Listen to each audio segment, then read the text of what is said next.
तहसीलची आणि त्या निमित्तानं गेल्या अनेक वर्षाचा लढा, त्याचे पुरावे, इथं पोलीस स्टेशन कार्यरत आहे, इथं निजामाच्या काळापासून त्याची नोंद आहे. या सगळ्या गोष्टी असताना सुद्धा आम्ही सतत या 10 वर्षापासून त्या गोष्टीचा पाठपुरावा करत असताना अचानकच शासन हा नेरचं जी.आर. काढतं कसं? नमस्कार मंडळी, स्वागत आहे आपलं लोकशाही टाइम न्यूज मध्ये.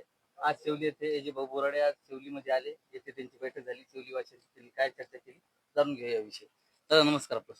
आज आपण शिवली येथे आले, काय चर्चा झाली आपली बैठकीत? शिवली आणि शिवली परिसरातील सर्व शेतकरी बंधू आणि ग्रामस्थ यांनी फोन केला आणि बैठकीला या म्हणून असं मला निमंत्रण दिलं. त्यामुळे मी सगळ्या अनेक सहकारी या बैठकीतले माझे जुने सहकारी आहेत, बबनराव सारखे माणसं, आम्ही सोबत एकत्र काम करणार आहे शिवसेनेचे.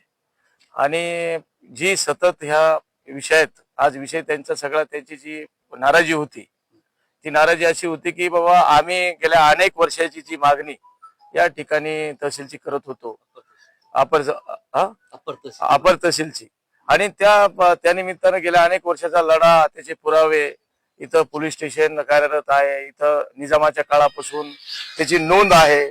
या सगळ्या गोष्टी असताना सुद्धा आम्ही सतत या 10 वर्षापासून त्या गोष्टीचा पाठपुरावा करत असताना अचानकच शासन हा नेरचं जी.आर. काढतं कसं, अशा ग्रामस्थाची मागणी होती किंवा हे अचानकच जी.आर. नेरचा निघाला कसा. त्या अनुषंगाने सगळ्याचं म्हणणं मी ऐकून घेतलं.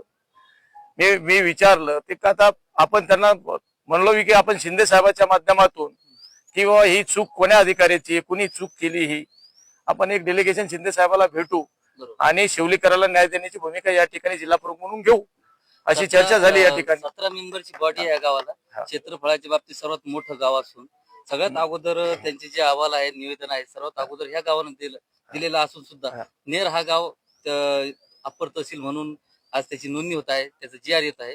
आणि जे आपलं त्याच्या पुढील लढाई कशी राहील आता शिवलीवासीची ह्या आता शिवलीकरांचा जो निर्णय आहे, गेल्या अनेक वर्षापासून लढा आहे, मग लढाया ज्या पद्धतीने टप्प्याटप्प्याने पुढे जातील, ह्या लढ्यात शिवलीकरांच्या सोबत हे तुमच्या भागाचा जिल्हा प्रमुख म्हणून, शिवसेना म्हणून मी पूर्णपणे तुमच्या पाठीशी या शिवलीकरांच्या उभा आहे, असं शिवलीकरांना सांगितलेलं आहे. खरं तर हे गाव आतापर्यंतच नगरपंचायतला पात्र असणारं गाव आहे. आपल्या जिल्ह्यात एक तुमच्याहून लहान गाव आपलं हे तीर्थपुरी नगरपंचायत, मी तिकडे जिल्हा प्रमुख आहे. त्या भागातही मी काम केले घनसावंगी विधानसभा मतदारसंघात. हे आपलं नगरपंचायतला पात्र असलेलं गाव आहे. नगरपंचायतची सुद्धा मी मागणी सन्माननीय राज्याचे उपमुख्यमंत्री, शिवसेनेचे मुख्य नेते एकनाथजी शिंदे साहेब, ही सुद्धा मी मागणी या गावची करणार आहे आणि ह्या लढ्यात सुद्धा शिवलीकरांच्या सोबत आहे. सोबत भाऊ बोराडे.